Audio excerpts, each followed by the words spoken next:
Hi, I'm Alyssa Johns, the author and creator of the blog HarborHome32.com, and I'm going to share with you today some benefits of sourdough bread, and I'm going to walk you step by step through how to make your own sourdough starter.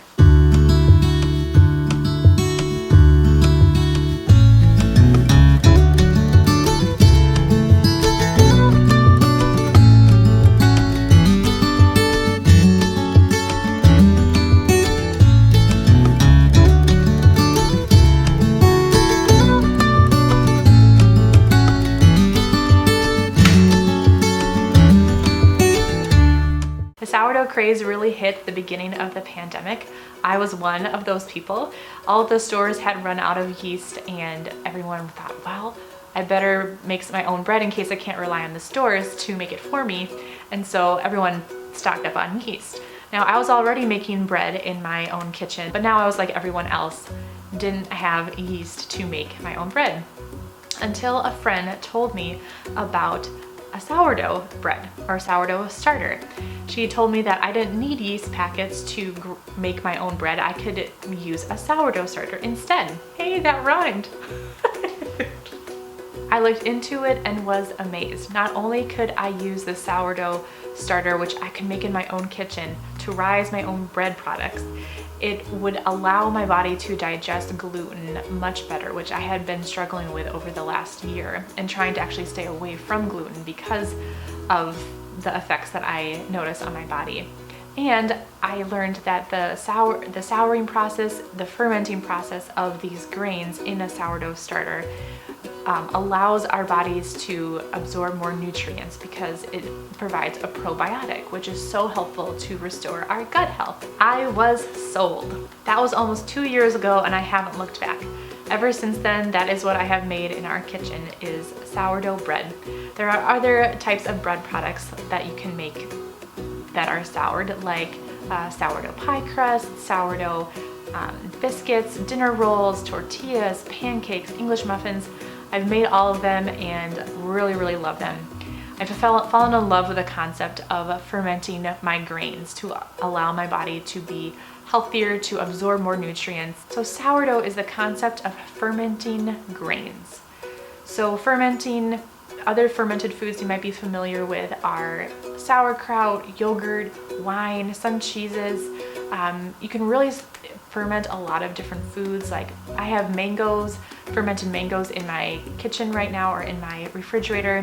You can ferment tomatoes, peppers, really a lot of different things. So sourdough is the concept of fermenting a grain, which that fermenting process creates natural yeast or bacteria, they're also known as yeast cultures, which then rises your bread. So instead of using a little packet of yeast, which you mix with water and then you mix in the dough and you let it rise, it takes about 1 to 2 hours, and then you bake your bread. That's how your bread is raised.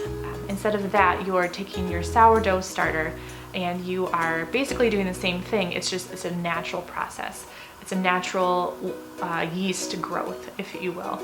And then you use that yeast to rise your bread products. Now, sourdough bread takes longer to rise.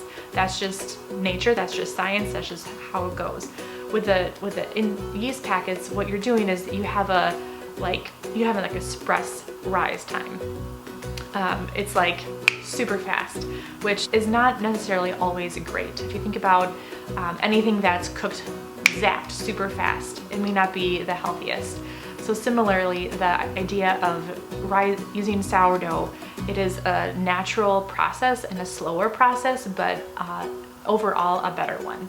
And so these yeast cultures that are created in sourdough bread are something that can help restore our gut health, or the microflora in our gut. So microflora are part of our gut lining, our intestines, and what they do is they absorb our nutrients for us. They allow our immune system to be healthy.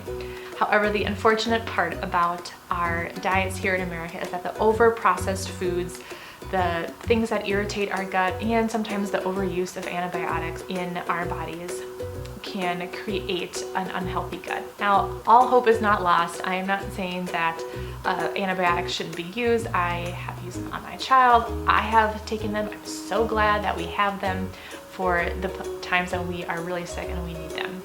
The gut is something that can be restored and it can be brought back to health. And so it is completely necessary in my mind to use antibiotics and then take care of the gut later. Outside of that, many of us need to restore our gut health, which impacts our immune system, our hormone balance, and our overall health.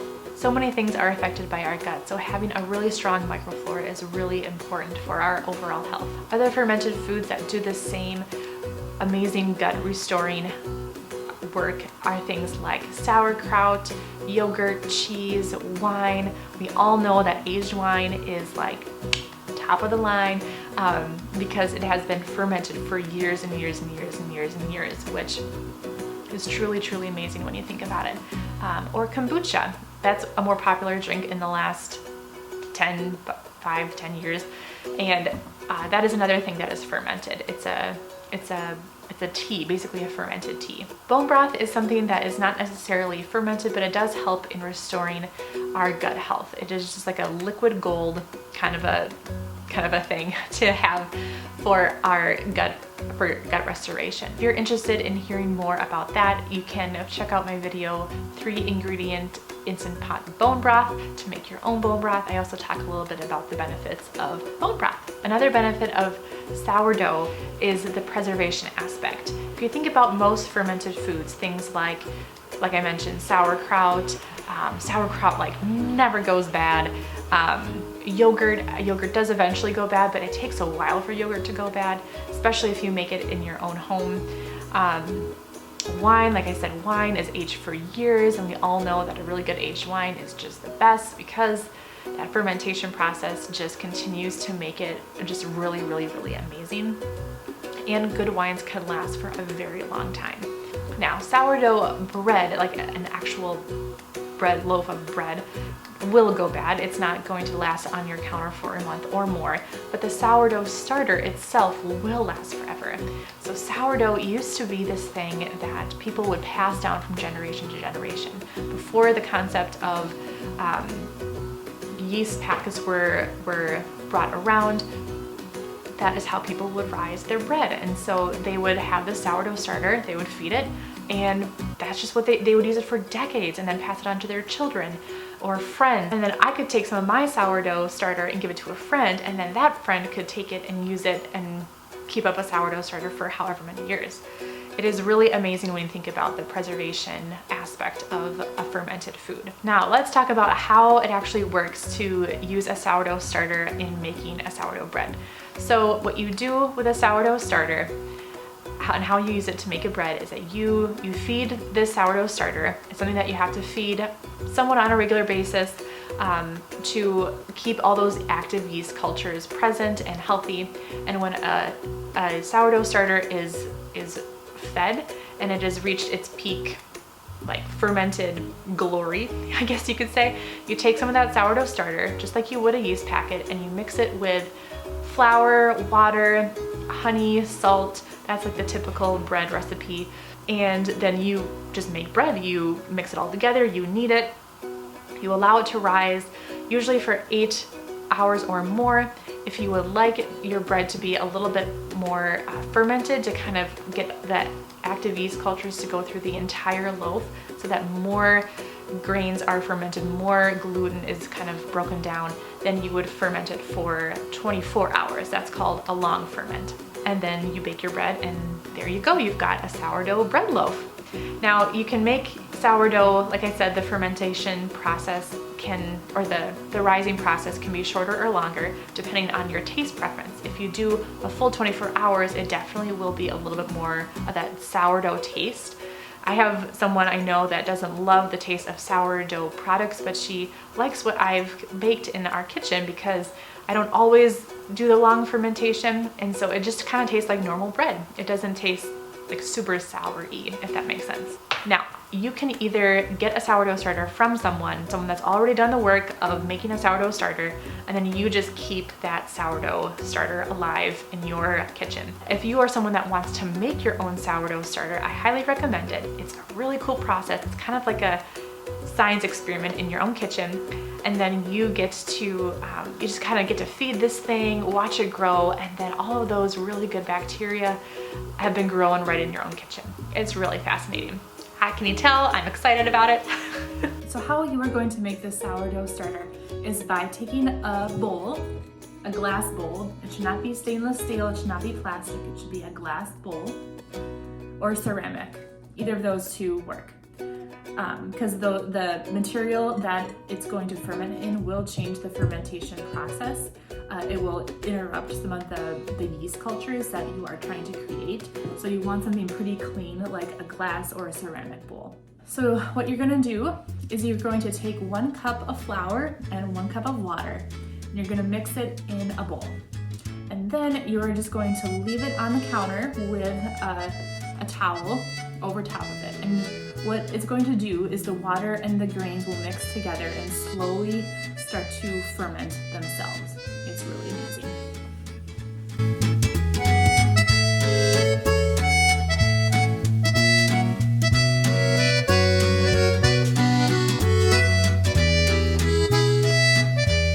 You also want to stir with a wooden spoon. And now I'm being really picky. I don't think everyone that requires this, but I do.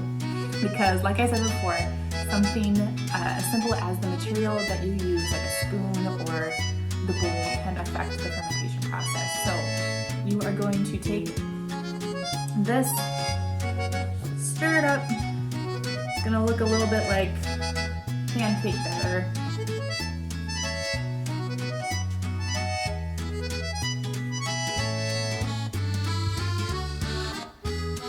Is it okay if you see lumps in this? You don't need to get it perfectly, but you want it mixed up. And then you're going to take a towel. I'm gonna get a clean one here.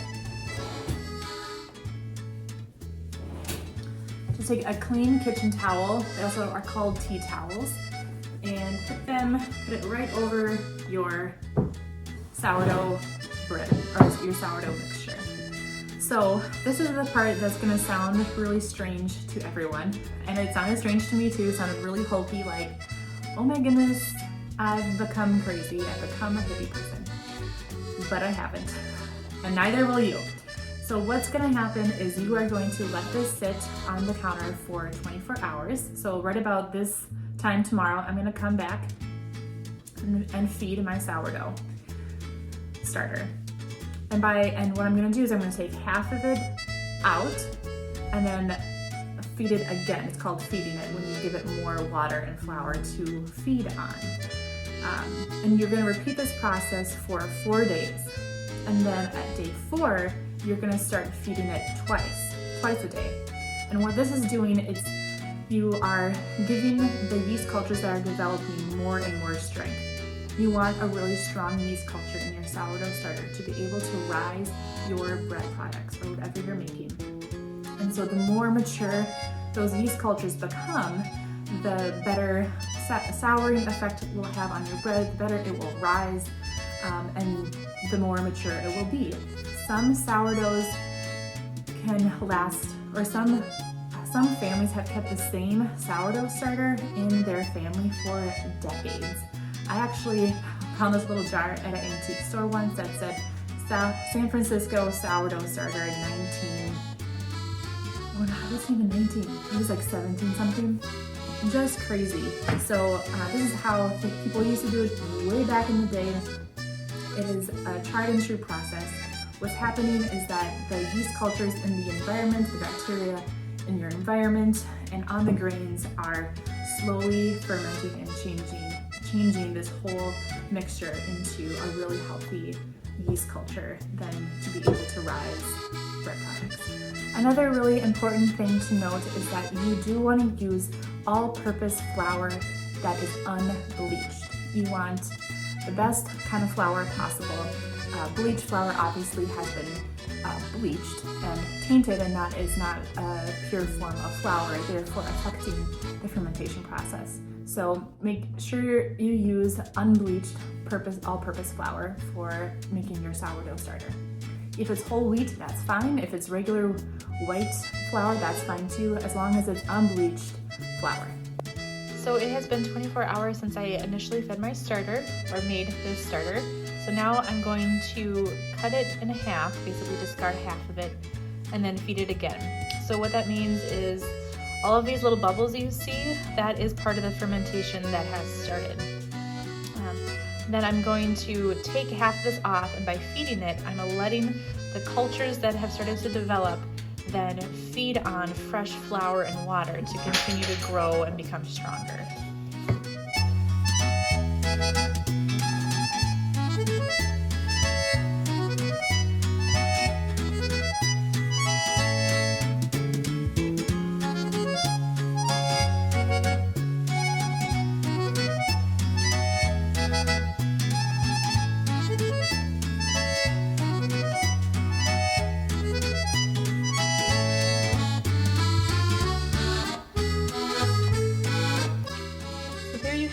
There is the starter fed once more, and you can already see some bubbles forming here. See that? That means that we've actually gotten a really good start on our cultures, and so these will this flour and water will continue to ferment over the next 24 hours. We'll feed it once more, just like we did this time, and then on day 4 we'll start feeding it twice.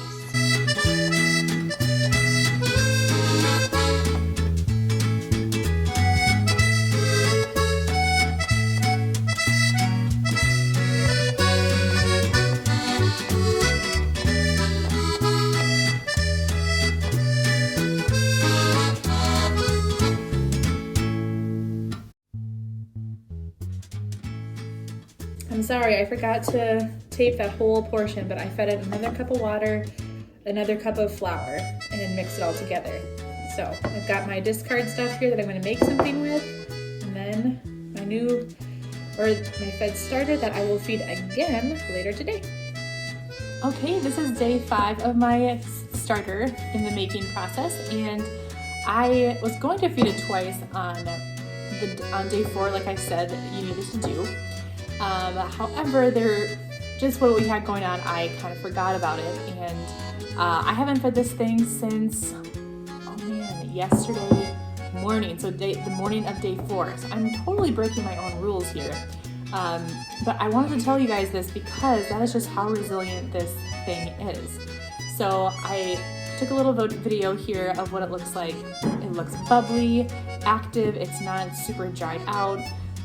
It's still creating these yeast cultures, and so it's okay. It's completely fine. It is resilient. It will live, and even in the making process, this thing has a lot of wiggle room. So what I'm going to do, I'm just going to pick up where I left off. I'm going to feed this thing again today. Tomorrow on day 7, I will try to feed it twice because we really want to get the active cultures just cranked up a notch so that it can be nice and bubbly for when you want to make your bread.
Okay guys, so this is the last feeding on day 7, and You see how there's all these bubbles here? I just stirred this.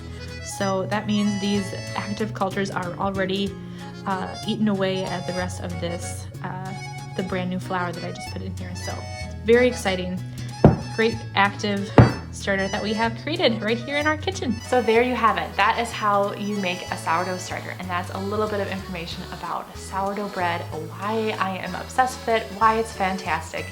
Truly, I think it's something so great everyone should experiment with at some point in their life, is making a sourdough starter, making sourdough bread, and allowing it to just transform the way you think about bread products, how you cook in your kitchen, and how it can heal your body. So if you guys have any questions about this process, please let me know. Please put a comment below. I will for sure answer you. You can also find my email address in the description box if you want to send me an email. I am happy to be a resource to you as far as answering your questions. It may look strange when you start making your sourdough starter, so again, please just reach out to me. I'm happy to kind of walk you through the process. Thank you so much for checking out this video. If you are new to HarborHome and what we're about here, please check out our homepage. I have a channel trailer that tells you what kind of things you'll find here, and then subscribe so you don't miss out on any upcoming videos on whole food cooking, natural and simple living, and hospitality. Thanks so much for ringing the doorbell at 32 Haverhill. See you later.